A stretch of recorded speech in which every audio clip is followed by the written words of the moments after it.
10번입니다. 여기 리디 노미네이션이라는 게 나와 있는데요. 자, 이것은 지금 리라는 것은 지금 다시라는 뜻이라고 했고요. 자, 그래서 이미 쓰고 있는 화폐의 액면 가를 설정하는 것을 일컬었는데, 자, 통상적으로 화폐 액면을 어떻게 하는 거? 절하시키는 것. 자, 이것을 우리는 여기서 리디 노미네이션 이렇게 얘기를 합니다. 자, 이것은 통용되는 모든 지폐나 동전에 대한 실질적 가치는 그대로 어떻게 하고요? 유지를 하면서 액면을 특정한 비율을 적용해서 낮은 숫자로 변경하는 것. 자, 이렇게 보시면 될 것 같습니다. 그래서 그와 더불어 새로운 화폐 단위를 지정하는 방법을 통해 실행이 되는데요. 자, 우리나라에서는 화폐 개혁이 있었던 이 1962년에 한번 지속적으로 경제 성장으로 말미암아 화폐 발행이 증가하는 만큼 물가도 꾸준히 지금 상승을 해버렸대요. 자, 국가 차원에서 이 리디 노미네이션을 실행하면 통용되는 화폐의 자릿수를 줄여서 기업 등에서 장부 기재상의 불편을 줄일 수가 있겠죠. 자, 그래서 2016년에도 여기에 대해서 중앙은행인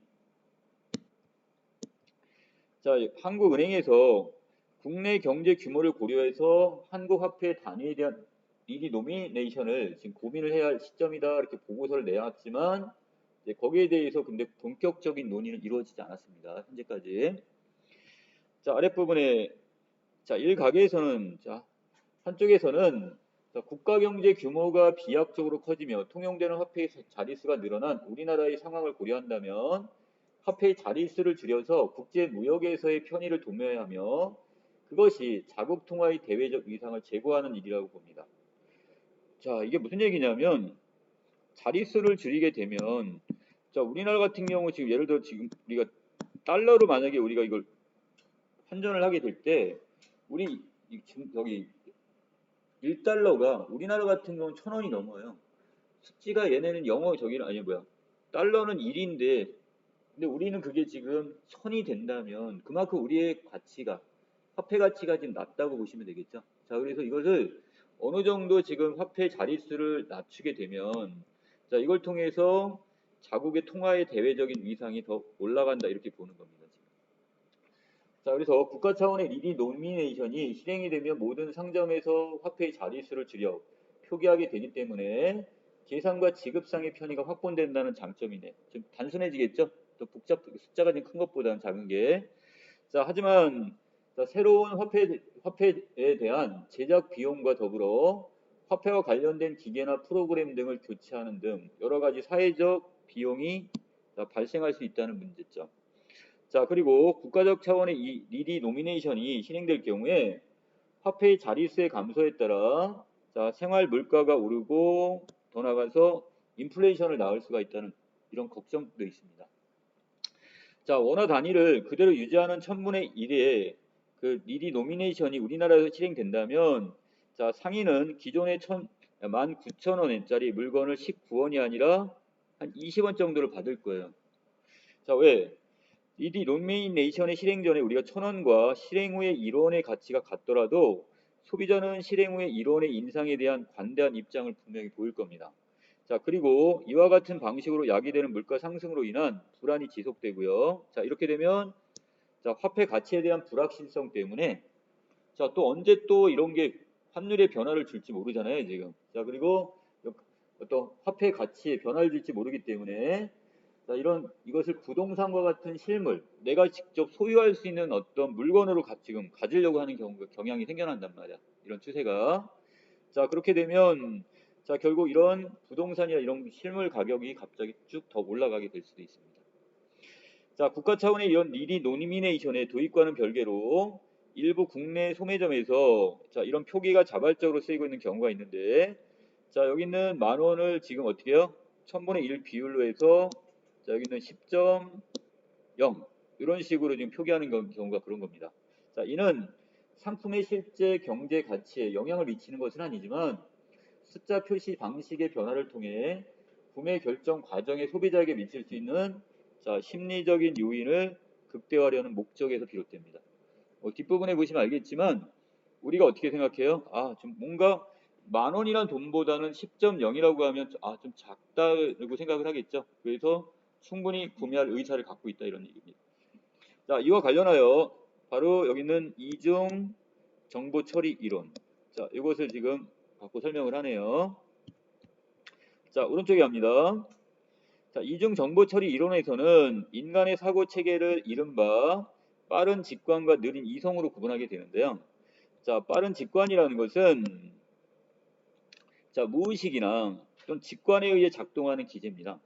자, 그리고 본능적이거나 또 숙달된 업무를 처리하는 데 적합하며 자, 빠른 직관의 사고 체계를 통해 인간은 자동적이고 즉각적 반응에 따라서 인지적 부담을 줄이고 자, 정보를 처리할 수 있습니다. 자, 이때 처리 과정을 의식적으로 통제하기는 어렵고요. 자, 거기 비해서 느린 이성은 뭐냐 그럼?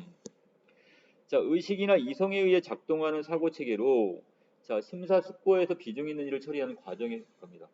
뭔가를 되게 지금 고민하고 이걸 결정하는 것, 이걸 우리 느린 이성이라고 보시면 되겠죠.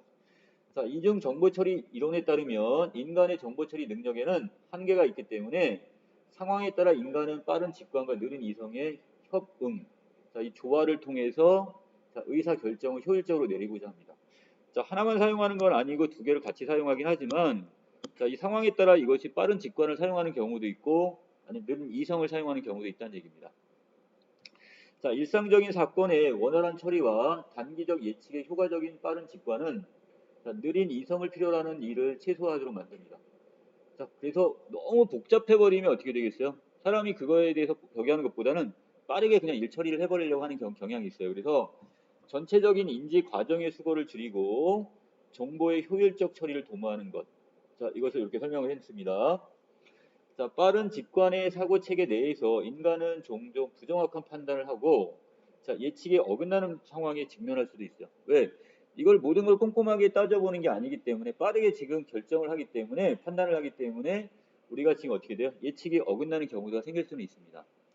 자, 느린 이성은 자, 인지적인 노력에 요구되는 자, 작업에서 의미 있는 역할을 하고 비교적 긴 시간을 들여 정보를 처리하고 판단의 이름으로 자, 오류를 최소화할 수 있다는 장점은 있네요. 자, 그래서 아까 같은 경우는 자, 빠른 직관인 경우는 빠르게 어떤 걸 판단하고 처리할 수는 있지만 가끔 가다가 예측이 어긋나는 상황에 직면할 수 있지만 자, 느린 이성의 경우는 반대로 어떻게 자, 시간은 많이 걸려요. 심사숙고를 해야 되기 때문에 자, 하지만 거기에 따른 오류는 최소화시킬 수가 있다는 장점이 있어요. 자, 밑에 이중 정보 처리 이론에서는 반응 속도의 차이로 인해서 자, 일상생활 속 우리가 인간은 빠른 직관을 주로 활성화하고 느린 이성의 개입을 가능한 줄이고자 한다는 설명입니다. 자, 그리고 시간의 제약이나 복잡한 계산과 같은 어려움에 직면한 상황에서 그러한 경향은 더욱 강화된다고 했어요. 아, 너무 복잡해. 이거 언제 다 따져. 그러니까 이것을 빠른 직관을 통해서 어떤 결정을 하려고 한다는 거죠. 자, 심리학자 애플리와 길로비치는 유사한 사례로 여행지에서 외화로 제품을 구매하는 경우 자, 이때 우리가 환율을 일일이 계산하지 않죠. 그러니까 대략적으로 표기된 액면가를 보고 확인하고는 그것을 기준으로 삼아서 불완전한 어린 짐작으로 구매를 하게 될 겁니다. 이게 바로 뭘까요? 자, 이게 빠른 직관에 해당이 되겠죠. 자, 또 자, 현재 우리나라에 지금 카페나 음식점에서 자, 종종 찾아볼 수 있는 리노미네이션 이 표기 방식은 바로 소비자가 가격 정보를 처리할 때 빠른 직관의 영향을 강화하는 방식으로 작동할 수도 있습니다. 작용할 수도 여기도 마찬가지가 되겠네요.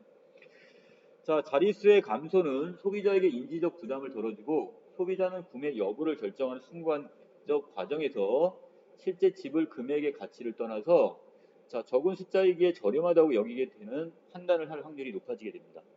자, 그래서 실질 가치의 변화 없이 액면의 자릿수가 달라지는 것은 자, 소비활동 과정에서 금액을 지불하는 주체의 의사결정 과정에 영향을 미치게 되는 거죠. 그래서 우리가 자, 숫자가 이렇게 단순화되고 짧아지면 아, 좀 저렴하다는 입장을 지금 우리가 어떻게 그런 인식을 갖기 때문에 구매 가능성이 높다는 얘기예요. 지금. 자, 여기까지 정리 마치겠습니다.